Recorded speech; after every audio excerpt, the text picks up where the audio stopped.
Today we're going to learn how to make a tire tunnel for your shelter's play yard.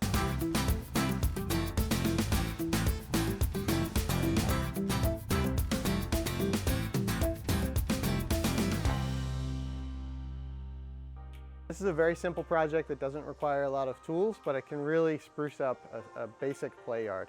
The things that we're going to need for this are some tires, which you can usually get free from an auto shop. It's best to get a tire with a rim size of at least 17 inches. We're also going to need a drill with a hole saw. The size isn't really important, but just something big enough to drain water. And then we're also going to need some simple green or some other kind of degreaser and a scrub brush. After we get these all cleaned up, we're going to need some paint and some brushes as well. It's a nice simple project. The first thing we're going to do is inspect our tires to make sure that there are no steel belts sticking out. I've checked these and these are good to go. The next step is going to be to drill a hole in these that will sit on the bottom of these tires so that if they do ever get water in them, it can drain out. So I'm going to use a hole saw and a drill. This is something you want to be very careful with. This can catch in the tire and try to spin your drill around. So I like to get a leg on each side of the tire and really just take my time on this. Now with our holes drilled in the bottom of these tires, the next step is going to be to get them clean. So I'm going to wet this down, spray it with degreaser, and give it a good scrub. Okay, we're all set on this one. We're going to want to take this and make sure our hole is at the bottom so that it can drain out. And then we'll come back to this in a couple hours and put some primer on it. Now that our tires are dry, the next step is to put primer on them. So for that, we're going to be using this Kills 2 latex primer. We found that this sticks really well on tires. And we're just going to focus again on the areas that you can see. So it'll be the tread, the sides.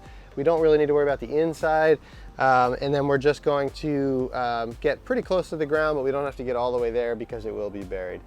Okay, primer's dry. Time to get some paint on here. We're going to do 2 coats of paint, and then we're going to go ahead and put this tire tunnel together and put some fun little decorations on it before we're done. Now that we've painted our tires, the next step is going to be to dig a hole in the ground.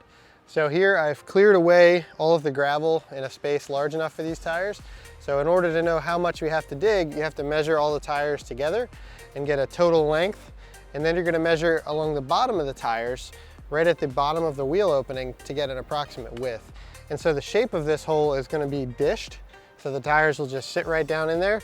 We're going to want to save all the dirt that we pull out of here so that we can put it back in the tires to give them a little bit of weight. If this is hard to dig, you can use something like a dig bar or a pickaxe to loosen up the ground to get that shape that you need. And so as we're doing this, we're checking to make sure that our holes that we drilled are centered at the bottom. And we want to make sure that the height of the ground is going to end up right about at the bottom of the wheel opening in our tire. So I'm going to go ahead and just one by one place these in. So you can see as we set this here, it's a lot lower than the other two. And so what we're going to do is just kick a little bit of dirt in underneath it to help bring that up to the right height. And so finally, once we have all these in place and we verify that the height is going to work, we're going to start filling them in. So what we want to do is get the inside of these tires filled up as though the ground is just going all the way right through them. We have gravel and dirt here. I'm going to put our kind of mix of the two in first, and then we'll top dress with some gravel, and these will be ready to be played on.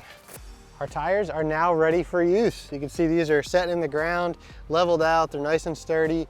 At this point, you can stop here, but you can also get a little bit creative with this too. We like to add some decorations to our tire tunnels. A lot of the times we'll do some different size polka dots. We've also done paw prints before.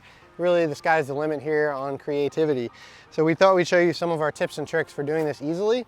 For the polka dots, what we usually do is we take some cardboard and we find some different things that are different sizes. And we'd use water bottles in this situation. We just put water bottles on and trace some circles.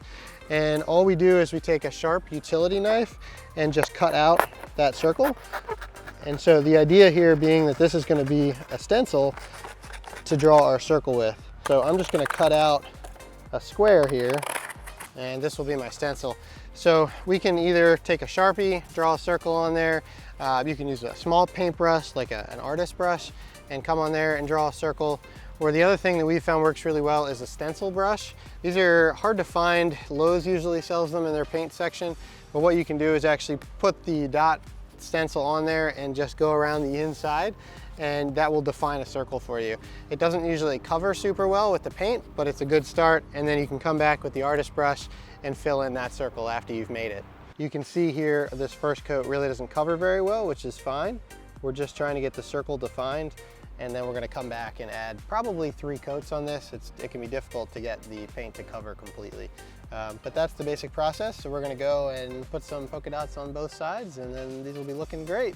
We've got our polka dots on, and this tire tunnel is ready for action. So you can really do a lot of different things with this. We just kept it simple with a couple simple colors. Now that we've finished, shelter dogs like Pete here will get the chance to run and play and just have a great little piece of agility equipment in this play yard to enjoy while he's hanging out here. Don't forget to subscribe to our channel and turn on notifications so you can keep up to date with all of our awesome rescue rebuild videos.